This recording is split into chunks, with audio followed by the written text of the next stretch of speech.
Hey, what's going on, guys? It's Turin here with another Warhammer Total War Live Battlecast. In this particular game, I am going to play the Warriors of Chaos against Bretonnia, so definitely a fun matchup. So my first decision I need to make is whether I, or not, essentially, want to play the air game. So I think I'm going to actually go for it. So I think I'm going to get the Chaos Sword, just go balls deep. We're going to get the Potion of Toughness, Potion of Foolhardiness. We're also going to get the Chaos Sorcerer with the Lure of Fire, get these nice abilities right here. And let's see, what else do we want to get? The Fireball. I suppose the Fireball isn't bad. It's nice to have a little extra utility, but if I am running short in the unit selection process, I might decide to cut this. We'll see. And then we will also want to get 3 Manticores. Very, very good. And again, if you want to contest Bretonnia in the air, you got to go deep. You can't just scratch the surface and, get a Manticore in these guys, because King Lewin and company, especially if you bring some Pegasus Knights, are an absolute force to be reckoned with. So you definitely got to go all in.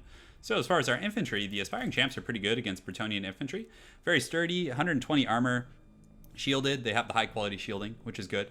Just all around solid unit, and especially with your lords out and about flying around, it's nice to have that encouragement in your front line. So I actually really like Forsaken against Bretonnia. I'm a huge fan of these guys, so we're probably going to get 2 of those. Got a little excited and clicked it 3 or 4 times. When I first started playing this game, I actually used to just spam Forsaken before they got nerfed. That was like one of my favorite builds, was just to get like whole armies of Forsaken. But Chaos definitely has more resources at its disposal now. So we're going to get 2 Chaos Warriors for the front line, and there's also a little strategy I like against Bretonnia, is to get the Lore of Death and just get Spirit Leech on the Sorcerer. Let's see how much that'll actually cost. So if we do that, and we just put him on the ground, so he'll just be with the troops, and then we can get Doom and Darkness actually wouldn't be bad either, or Aspect of the Dread Knight. Let's see how much he costs then. So what if we just put him walking? That's going real cheapo. Yeah, you might as well just put him on a horse. So actually, yeah, let's go ahead and try that. We'll just put him on the ground, and hopefully he can help out from down there. And then also, we probably are going to need more frontliners. So we do have the Chaos Warriors, and let's actually, I think we can get away with some Marauders here. And then maybe if we cut the Foe Seeker here, and is there something else we can cut? So he's on the Manticore. We want one of the Lords in the sky. Doom and Darkness, I suppose that's not bad, and it's only cost 4 Winds of Magic, so being able to use that in the front line I feel will be pretty good. So unfortunately, Fireball is on the chopping block, and we are going to get rid of it to get 1 extra group of these guys. So we'll see how it goes. Oh yeah, we do still have this Chaos Warrior, so I suppose we have some sturdiness in the front line. The problem with the Chaos Marauders is they'll get cut down by Peasant Bowmen fire pretty quick, whereas these guys are a lot sturdier, but again, I'm just trying to pinch pennies and get a little more density. I don't like to be that light when I'm playing against Bretonnia, so. Alright, sorry for the long-winded run there. Let's see how this goes. And I think I got both my potions, although he looks cheap, but I think that's just because I got rid of Foe Seeker, so. Yeah, Bretonnia versus Chaos is definitely tough. It's a tricky matchup. The peasants are pretty effective, for sure. The men-at-arms with the polearms have armor-piercing and anti-large, so they're pretty good at dealing with Manticores. They're good at dealing with general Chaos infantry. Marauders actually aren't terrible in this matchup. They have pretty decent weapon damage for how cheap they are. Let's go ahead and as soon as we load in, wow, this guy's got a fast connection. All right, we're good to go. So these guys, let's see here. So they actually have, 28 weapon strength, which isn't terrible, and they do have 34 melee attack. So if they can get in there without getting annihilated by the peasants, it's going to be pretty good. So we'll put these guys in the front line with these Chaos Warriors. It's going to be a bit of a janky formation, but we'll make it work. So I'm going to go a little wider. We don't need to be too deep against Bretonnia. So then we're going to put the Aspiring Champs behind these guys. The Aspiring Champions are going to be really good for keeping these Marauders in the sustained combat. And the Forsaken I like to keep in the wings, and from time to time, what I'll do is I'll lock down an opponent's unit with the Chaos Manticores or break the charge, and then run in with Forsaken and get that nice counter charge. Granted, that's in an ideal world. It doesn't usually work out for me, but we try our best here. So we're going to go here, and then the Goon Squad can just be in group 2. So that's pretty much it. We do have this guy here. He's going to be using Doom and Darkness in the front line on these Aspiring Champs, and hopefully we can break the line and get through to the Peasants. It's going to be tough, because that's one nice thing about Bretonnia is they can really get tons of value out of their Peasant Bowmen simply because they have the means to protect them with that awesome mobility. So honestly, he's probably going to deploy up on this hill over here. I probably should go more over here, but it's okay. Let's just do it and see what happens. This is risky, though, for sure, trading with Bretonnia, but King Lewin doesn't have potions, so you can usually, or at least come out close, but if he squeaks away just barely and gets away from you and you can't finish him, and you take, pretty heavy losses, it's pretty bad, because he can just fly around the map and regenerate, and you really, you do have your potion. That's kind of a one-trick pony, though, whereas Lewin has that real serious sustainability if you're not able to finish him off. So that's my one sorrow about not having Fireball, but I think having the Spirit Leech here is going to be pretty helpful. So as soon as that flying battle starts, I might actually use Doom and Darkness on this guy to terrify his Air Force, because I don't think Paladins and those troops are immune to psychology, so that actually might be an interesting thing to check out. But for this game, we're just going to try it, and hope it works. We'll see. His army is quite a bit bigger, fair amount of peasants, but he definitely probably has a group of Grail Knights or Pegasus Knights or something like that, so I'm hoping more for Grail Knights. I feel like I can control that a little better, whereas the Pegasus Knights, he might be able to overwhelm my Air Force, essentially. So, all right, so he's over here. Let's go ahead and have some fun, guys. So let's see what he's got in the wings. He's got some mounted yeomans, some Grail Knights, and a Paladin, which is fine. Oh, right, sorry. Yeah, guys. Let's see here. So he's got men-at-arms here. He's got some more yeomen over here. He's got Grail Knights. Yeah, so heavy-duty Grail Knight action. And he decided not to contest this guys, which is a little tough for me actually now because I have to like fly into all these spears, and he's probably just going to consolidate his army. But you know what I'll probably end up doing is just splitting the Mancores after these mounted yeomans over here. Or I probably would love to just jump on these Grail Knights right now. So let's see if I can like catch them off guard here. Just go after these guys with the Forsaken and see if I can cut them off there. That'd be really nice. So these Forsaken will detach and put them in group 3 just so we can, you know, micro them separate from the main army. We are taking some fire, so let's kind of squeeze out this way and see if we can get those Grail Knights into a bait. Let's go over here, and we just kind of want to force that over there. Fortunately, I'm probably just going to have to take the beating from these Grail Knights. I might send a Manticore back after them. Oh, okay, so this, sometimes the pathing on these archers is weird, but my guys should be able to get a charge on those guys, actually, even though they're faster. It's kind of interesting because when they get that charge, it gives them like a little speed boost. So we'll see if they can catch him. So what we're going to do is actually just put this guy in group 4 and just kind of split off our force and just leave that Manticore to chase those guys. You know, the lesser ass we can take, and you know, he's not really going to be able to. He's going to have to micro this a lot more than I am because I can just fly that Manticore after him. So we're going to go on the front line here and here and here. So far, so good. So far, so good. And we'll get these aspiring champs in here. Get these guys here. And we're going to send one Manticore over here. Actually, we should probably just come across here. And this actually is pretty good over here, this situation. So we're going to kind of bring these guys over here and pull my leadership over here. These Forsaken are going to be in a bad way here for sure. But, you know, it is what it is. We can't really, you know, win all the battles over here. So we're going to pull these guys in, pull the Chaos Sorcerer in here.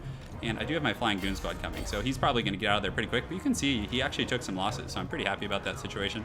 My Forsaken here are kind of over there because I think he's microing this particular area. So we're just going to detach one of these extra Mancores we have here. And actually we want to keep it right here. That's fine. So let's fly around, look for good targets here. He has these Grail Knights back here we can probably actually take advantage of. So we're just going to keep pursuing here. Pull these guys back here. And let's go ahead and use the Flaming Sword of Ruin in that main infantry battle. Just get a nice little push. And we want to get this engagement right here. This would be really nice. So let's go ahead and here, and... Oh, he detached some units. So we got to be careful. Pull those guys out. Go there, and all right, so our leadership got out of there. That's pretty good. And let's see if we can just pull up just a little bit, just like that. Perfect. So now we'll fly over here. Hopefully we can outmaneuver him a little bit. And Doom and Darkness, we want to go ahead and use that on my Lord here, which will be good. So use that. Use armor piercing buffs. We get a nice little counter charge, so we were able to slightly outmaneuver him, not too badly. So we're going to pull these Forsaken back now, get them on these archers over here. So we're getting a pretty good engagement. You can see these Grail Knights are taking a bit of a beating. We're going to put the Cascading Fire Cloak on our Lord. Check over here. So he's coming back. Those guys definitely overchased a little bit. Let's see here. So yeah, we'll get those guys there.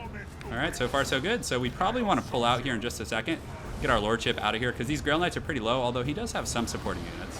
Looks like he has some men-at-arms with polearms over here, so these Forsaken, unfortunately, are not having a good time. But once these Forsaken are back, it's going to be a pretty darn good situation. So let's go ahead and just pull our Air Force over here, see how the infantry engagement is going, and it's not as good as you'd think. So King Loon's over here, so I think it's time to isolate him. So let's actually just pull right out here. We actually decimated one of those Grail Knights, like, pretty horribly. So we're going to come back here, get our Air Force up here, and we want to use the Flaming Sword of Ruin over here. I probably should have waited for my Lord, but I just want to get that kind of in motion there. And what do we have over here? We have this Chaos Sorcerer with the Lord of Death. So let's go ahead and try and get a Spirit Leech off before you know, he gets ganked, because he's kind of in a bad position here. But we're going to go after Lewin, see if we can get a nice little jump on him and pull my Lord over there as well. And Lewin took a beating from that charge. Man, that was great. So unfortunately, I am kind of enveloped here, so we're just going to cast the Doom and Darkness over here. Yeah, looks like he routed off. So my Forsaken were able to get there, which is pretty big. And Lewin, you know, he did go on the ground, which is good. You know, it kind of keeps him from being harassed, but at the same time, it does make him vulnerable to my Air Force. So we're going to fly in there, get a nice charge here. Hopefully it's enough to break my opponent, but we will see. So we're going to continue to go after him. He is pretty low, so we're going to kind of pull up here, and we do have some Marauders back. So let's go ahead and make sure that we're pulling all these troops back into action here. So we did get up in the air, so let's go ahead and get another nice little charge here. We'll send these guys to, yeah, let's go ahead and get him there as well. So hopefully these Marauders can come back, and we get a great charge there. That was actually good. He did have some troops there to support, but you know, he's in a little bit of danger here, and I do get a nice charge there as well. So hopefully we can finish him here. It's going to be pretty big.